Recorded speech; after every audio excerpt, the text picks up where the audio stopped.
Today I want to tell you about three guys who had a terrific impact on me. Phil Vogel introduced me to Dennis Clark, a South African who lived in Worthing, full of the Holy Spirit, full of faith. He was an evangelist actually with Youth for Christ. And he, one year, decided over the time of the new year to set aside time just to pray. He said to his wife, "I'm going to pray and study my Bible for 2 or 3 days." Had such a happy time that next year he said, "I'm going to invite some friends." And some friends came to his home and he preached to them, they prayed together. And then the next year he invited some more people. I got caught up in that next year, and Phil and I were there in his home. There would have been perhaps something like 30 people packed into his lounge. And he preached, a terrific preacher. And it was preaching and then praying. I mean, not just full prayer time. So wonderful days of inspiring preaching and terrific praying. And then one year he said, next year we're going to be joined by my friends Campbell McAlpine and Arthur Wallace, who are both in New Zealand at the moment, but they will be with us next year. They came the following year. It was wonderful. I mean, it was just so exciting. For me, several years, almost a decade, every year began and ended at Dennis's prayer and Bible weeks. They were fabulous.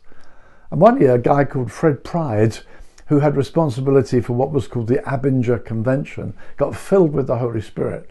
And he said, I want to change the Abinger Convention. Well, by that time, Dennis's things had outgrown his home and moved to Capel. And about 100 people were coming to the New Year event of prayer and fasting. And this guy came and said, "I want to change my Abinger Convention in the summer." And so he invited Dennis, Arthur, Campbell and Jean Darnell to speak in a big tent at Capel in their grounds, the beautiful grounds there, and invited people to camp. And they started the Capel Bible Week. It all went back to Dennis Clark alone, and then with 30, then with 100.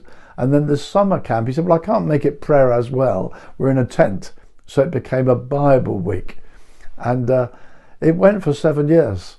It was terrific. And it was ever so formative because the preaching was dramatic. It was on the back of the growing charismatic movement. And to be honest, the guys who organized it, all they had in common was that they were filled with the Holy Spirit.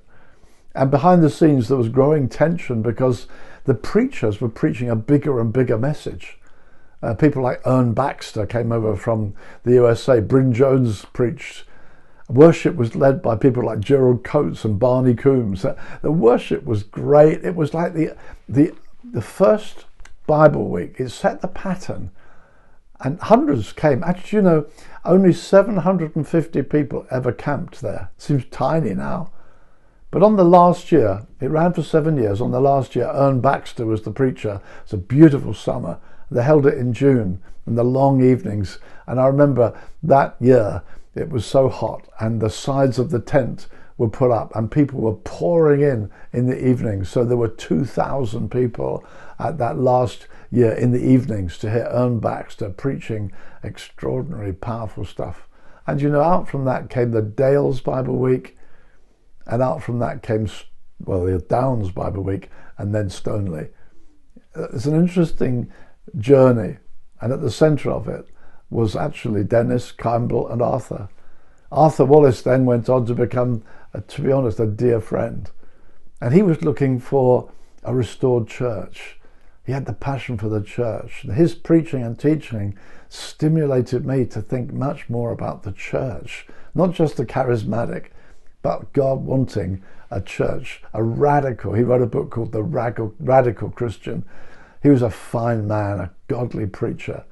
And these three guys, Campbell was a wonderful preacher, Dennis, these three guys were superb in pushing things along, inspiring, motivating, leading the way. They had a huge impact on me. I'm so grateful for their friendship. Arthur got closer to me, and in the end, he urged me, "You must write a book. The things you're saying, you must write a book."